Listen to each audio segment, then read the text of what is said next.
Spirit. Amen. Amen. So good morning, class. Good morning po, Teacher Kate. So how are you today, class? We're okay, teacher. So have you already eaten your breakfast? Yes po, teacher. Very good. So it is really important, class, that you eat breakfast before going to school so that you have enough energy for listening to our discussion and also playing after our classes.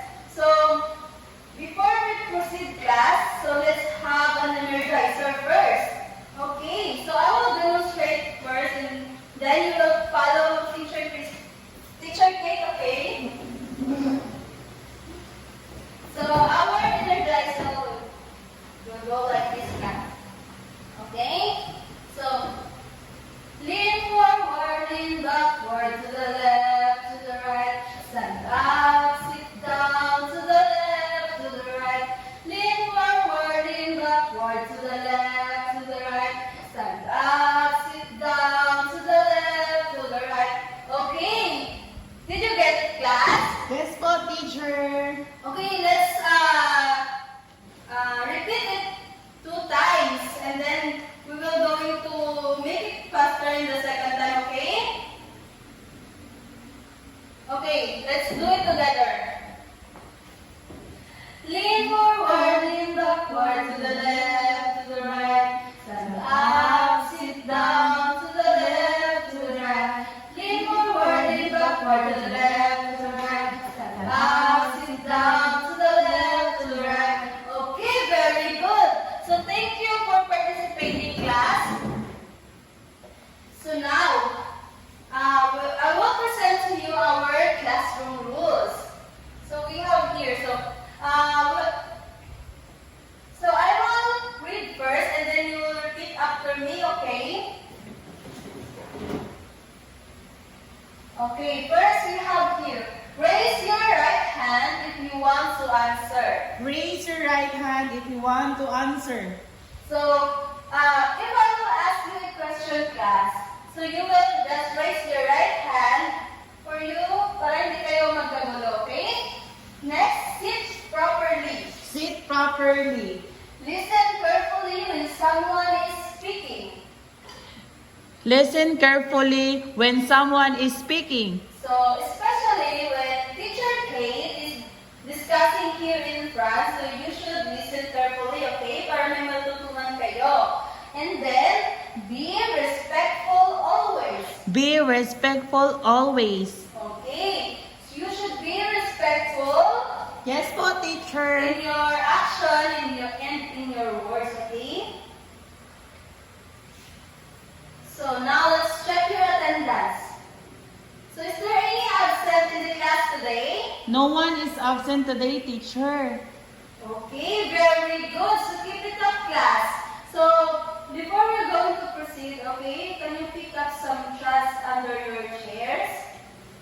Okay, very good. Okay, now let's start. So can you recall our topic yesterday, class? Yes po, teacher. Okay, Bernard. Teacher, it's all about living things and non-living things po, teacher. Very good. So what is living things? Okay, Christy. Living things are things that have life po, teacher. They grow, move, need food and water, breathe, and reproduce po, teacher. Very good. So can you give me examples of living things? Okay, Stella. Teacher, our example living things are people, animals, and plants, teacher. Very good, Stella. Now, what about living things? Okay, Jade. Our non-living things, teacher, do not have life, they do not grow, breathe, need food, or reproduce, teacher. There is an example of non-living, teacher. These are rocks, water, chains, and toys, teacher. Very good, Jade. So excellent. So all right.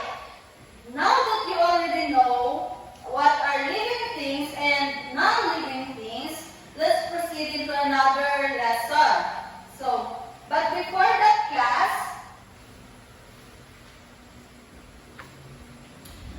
let's play a game. So are you all excited? Yes po, teacher. So the game is called What Am I? So I will describe something, class, and you will guess what it is. So I will read riddle here, and you will going to use your smart brain to think, okay? Yes, teacher. Alright, let's start. So, I am very high and tall. I have a pointed top.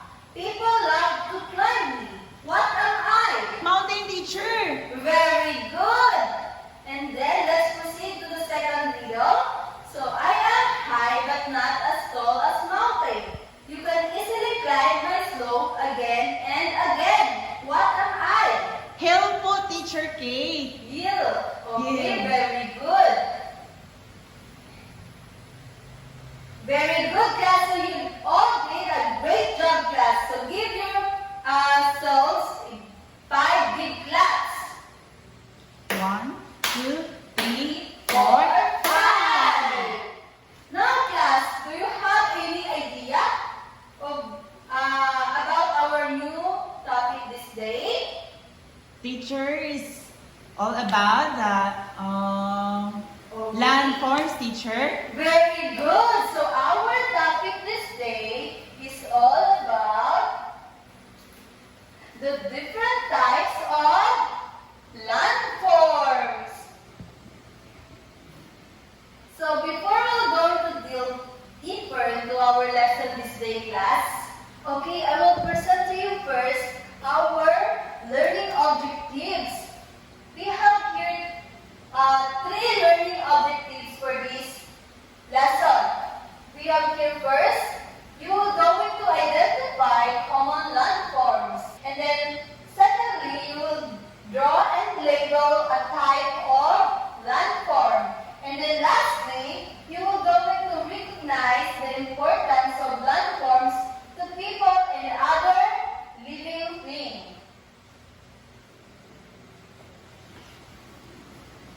Now, class, that you already knew our lesson this day, so I have here a short video presentation.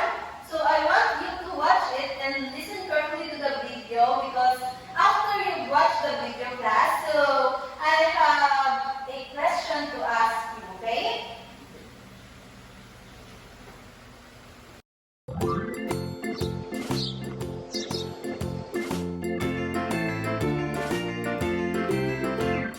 Hello, friends! Today we'll learn about types of landforms. But before jumping on to the topic, let me tell you what a landform is. Let's go, buddy!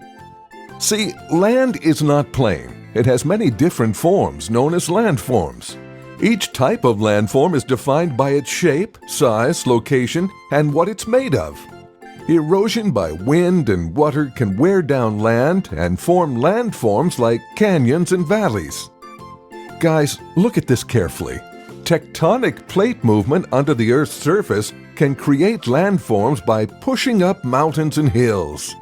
The different major landforms are mountains, hills, valleys, desert, plains, and plateaus. Let's learn about them one by one. Mountains. These are landforms higher than the surrounding areas. They're formed due to the tectonic movements, earthquakes, volcanic eruptions, and erosion of the surrounding area caused due to wind, ice, and water. There are mainly 3 types of mountains. Fold mountains. The Himalaya was built like this. Fault block mountains. Example include the Sierra Nevada mountains. And dome mountains. Black Hills of South Dakota is an example of dome mountain. Hills. Hills are lower than mountains but are higher than their surrounding areas. Hills occur on every continent in a variety of environments. They're usually covered with grass and make perfect tourist destinations. Valleys. Valleys are low-lying areas of land between hills and mountains that are formed due to the actions of rivers and glaciers over millions of years. They're classified as V-shaped valleys and U-shaped valleys. V-shaped valleys are formed by the flowing rivers. The U-shaped valleys are formed due to glaciers. Desert. A desert landform is a place that gets little to no rain. The climate can be either hot or cold, and sometimes both. Ah, it seems the camel is thirsty. Each desert landform has one thing in common. It has less than 10 inches of rain per year. Generally, deserts have a lot of wind because they're flat and have no or less vegetation to block out the wind. Plains. Plains are flat or the low relief areas on the surface of the earth. It might be formed as a result of the sedimentation of eroded soil from the top of the hills and mountains. Or might be due to flowing lava deposited by the agents of wind, water, and ice. Plateaus. Plateaus are flat highlands that are detached or separated from the surroundings due to steep slopes. They're formed by collisions of tectonic plates and magma action that causes the elevation in Earth's crust. For example, the Indus Valley civilization that came up near the river Indus. Now you know a lot about various forms of landforms. Stay tuned for the next video. Bye-bye. Okay, now that the video was done, so I will ask you a question. So, what types of landforms have you seen in the video? Teacher is about mountain, teacher. And What types of landforms again, Bernhard? is a mountain, hills, valley, and plateau. Very good. So, what are those called again? Landforms, teacher. Very good. So, who among you here had seen a type of landform mentioned in the video? Here in our locality, okay, Noel? A mountain, teacher. A mountain of Mount Sinaka. Okay, so Mount Sinaka, so it is an example of mountain. So, what can you see in Mount Sinaka? Okay. Plants, Where? teacher. And animals, What's teacher. more? Animals, teacher. And trees, for Okay, teacher. very good, Bernhard. So we can see different types of animals living in Mount Sinaka, and also there are different kinds of plants, trees, and etc. So what should we do in order to protect those living things? Okay, Kizia? Teacher, we should not cut the trees, Oh, teacher. very good. So we should not cut the trees. So, and also, what more? We should plant more trees, for teacher. Okay, so we should plant more trees. So very good. So, now class, let's delve deeper into our lesson today. So first, let's discuss about what is landforms. So landforms, class, are the natural solid features that make up the Earth's surface. So just like humans, class, so humans has different features. So our Earth, class, also has various features. So these are called the different types of landforms. So landforms, so they are formed over long periods through natural processes. So these natural processes, example is erosion through wind, soil, and water, class. So when we say erosion, so ito yung pagbuo ng lupa, so nagsasani siya ng pagkabuo ng pagkakaroon ng mga landforms.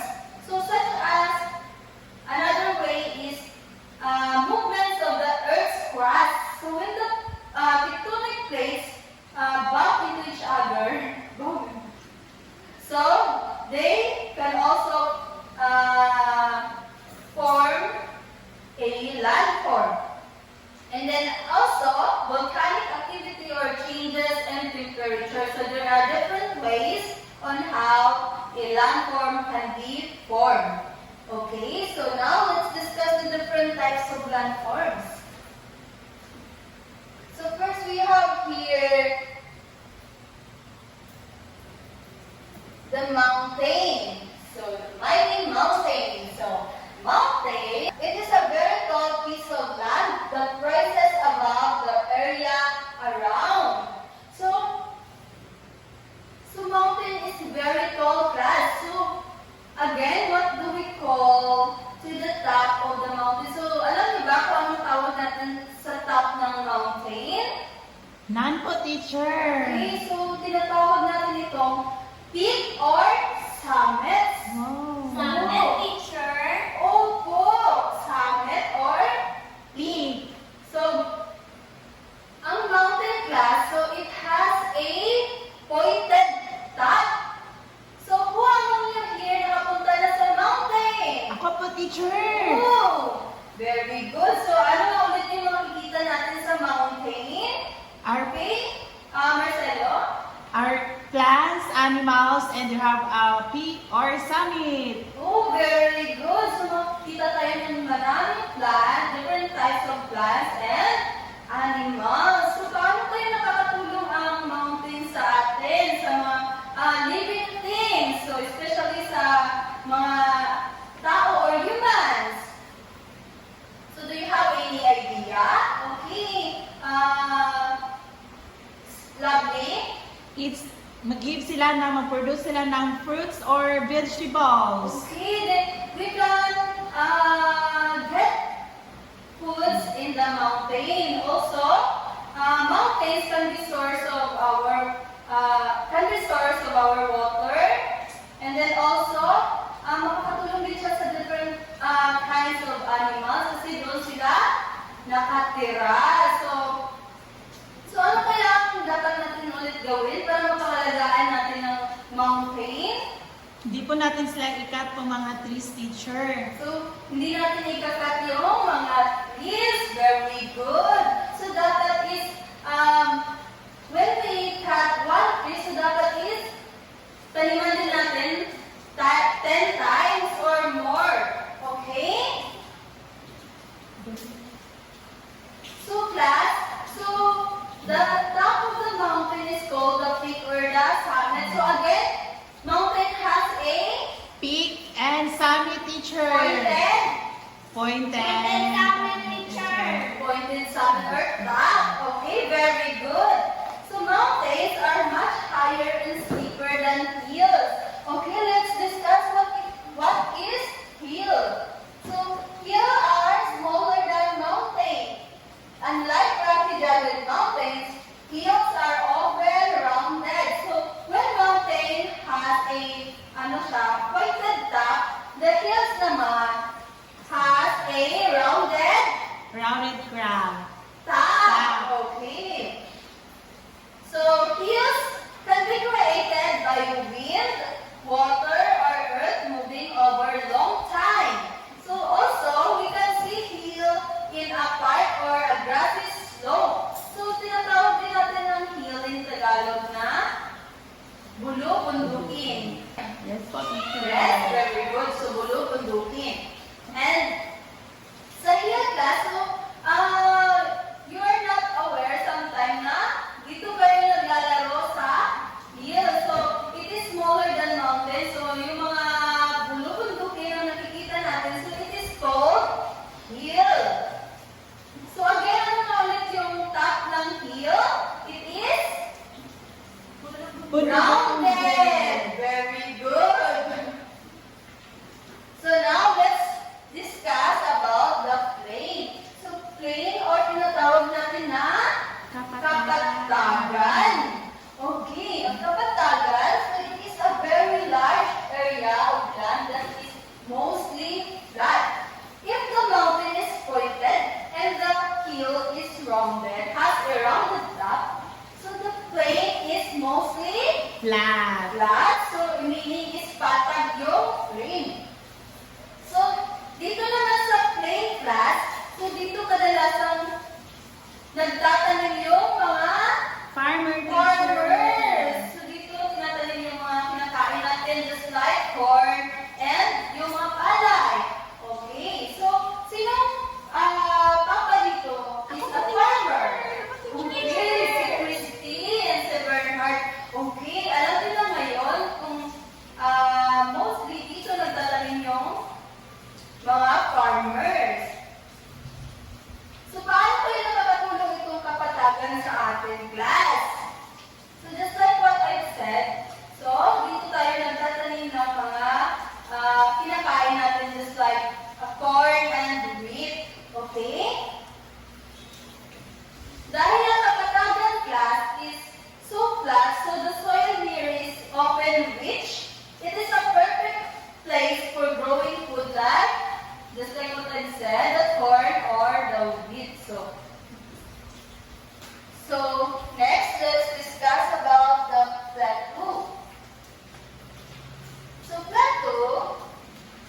types of landform po, teacher, is the mountain, hills, plains, plateau, and valley, teacher. Can you differentiate? The mountain, teacher, is the has a peak and the summit Has round. a pointed top. While the The hills hill is is the rounded top po, has a rounded top. What about the plain? is the mostly flat, teacher. Oh, very good. What about the plateau? It is the mountain, the top, So, sharp, it is very a large short. area of highland that is only flat on the top. top. Very good. So now let's proceed to valley. So valley class, so it is a low area of land found between hills or mountains. So the plateau is a large area of a highland. So ang valley naman is low area of the land found between hills or mountains. So makikita natin siya sa baba ng mountains or hills na napapalibutan siya ng matataas na mountains and hills.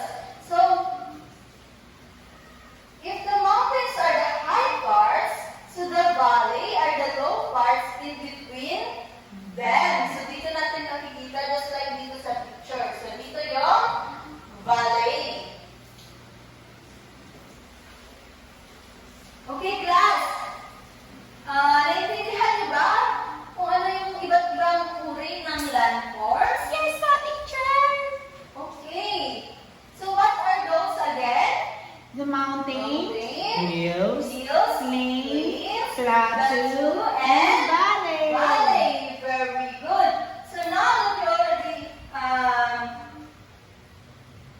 understand our lesson, so let's have the activity. Are you all excited? Yes, po, teacher. So our activity is called Draw What You See in Your Community. So meaning to say, class, that you will draw one landform that you can see in your community. So now I will group you into 4 groups. You will collaborate with your group, okay? So you will choose only one landform, and after you will draw it on the blank paper, I will provide later, and also I will provide other art materials that you will be needed. So you will label your creation, okay?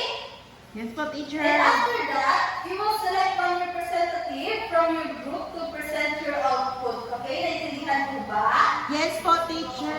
So before I start grouping you, so I will first present the rubrics for our activity. So you should listen carefully in order for you to gain a high score.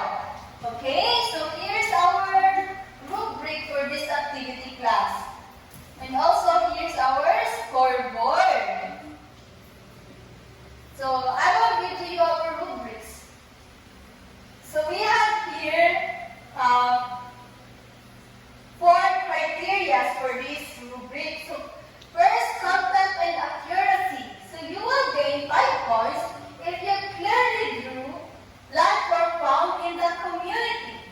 4 points if you drew landforms but did not found in the community. And 3 points if you drew something not related to the content and not accurate. And then 1 or 2 points, so it depends, class. So drawing does not show land features and not related to the content at all. Labels. So all parts are correctly labeled and writing is very clear and easy to read, so you will gain 5 points. And then 4 points only if most parts are labeled correctly, but the writing is readable. And then 3 points only if some labels are missing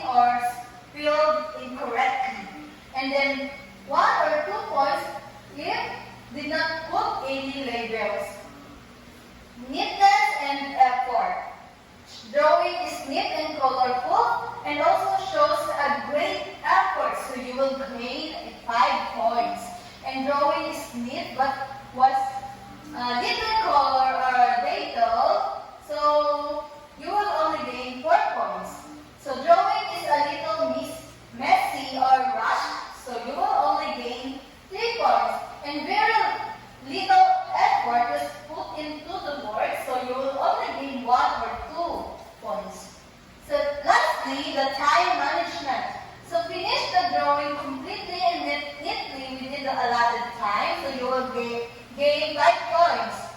Finish the drawing just before the time was up, so you will gain 4 points. Did not finish completely and had to rush at the end, so you will gain 3 points. And needs improvement or 1 to 2 points, so if you did not finish within the given time. So our activity score in total 20 points class. So do your best doing your activity, okay?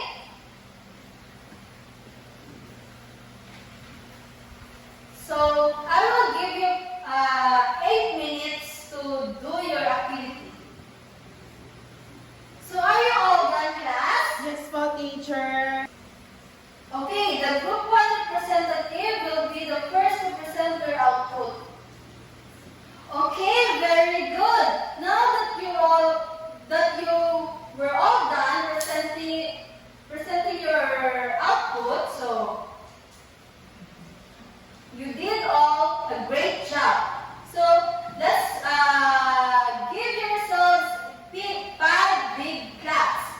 1, 2, 3, 4, 5. Okay, very good class. So class, now that you already knew those different types of landforms, so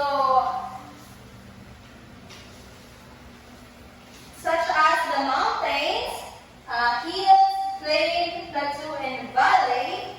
So let's discuss the importance of those in our lives, okay? Each of those types of landforms class supports living things in different ways.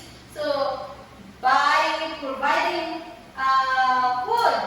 So just like kanina sa plain, so doon tayo nagtatanim ng ating mga pagkain, just like corn and wheat. And also class, sa plain din kadalasan tayo nagtatayo ng ating mga Buildings at bahay. bahay. Very good. And providing water. So, sa mga kadalasan, so source ng tubig natin is coming from the mountain. Okay, very good. So, shelter. So, just like what I said earlier, na pwede natin tayo makapagtayo ng bahay sa Plain, sa teacher. kapatagan kanina. Okay, very good. And space to live. So, sa mga ano naman, sa mga animals, so, pwede din sila doon Magtira, teacher. tumira. Okay, very good. So madami pa lang na itutulong yung different types of landforms sa atin class, especially sa atin. And sa lahat ng mga living Pink. things. Very good class. So, understanding those different types of landforms class, so nakakatulong siya in order for us to appreciate their value and the role they play in sustaining life. So, dapat natin pahalagahan at huwag natin sirain. So, tama ba na magbina tayo sa mga kabundukan?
Okay?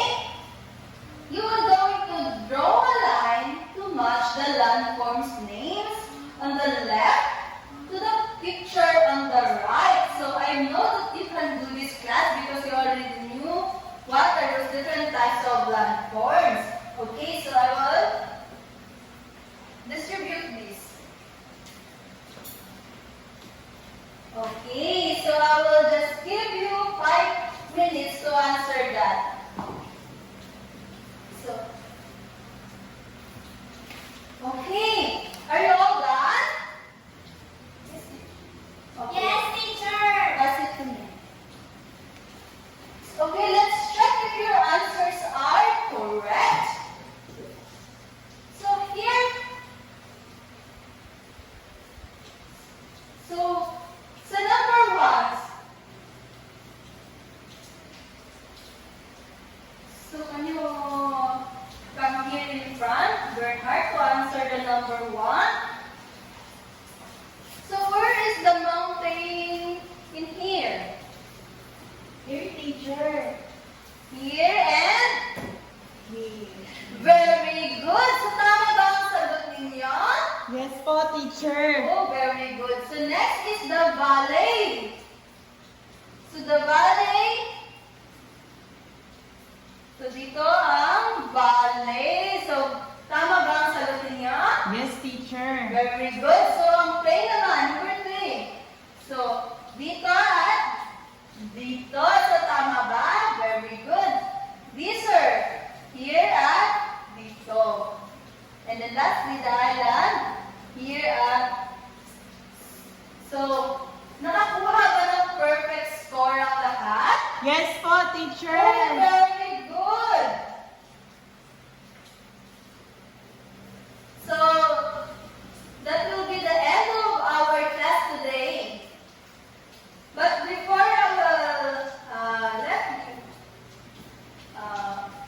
I will give you first your assignment.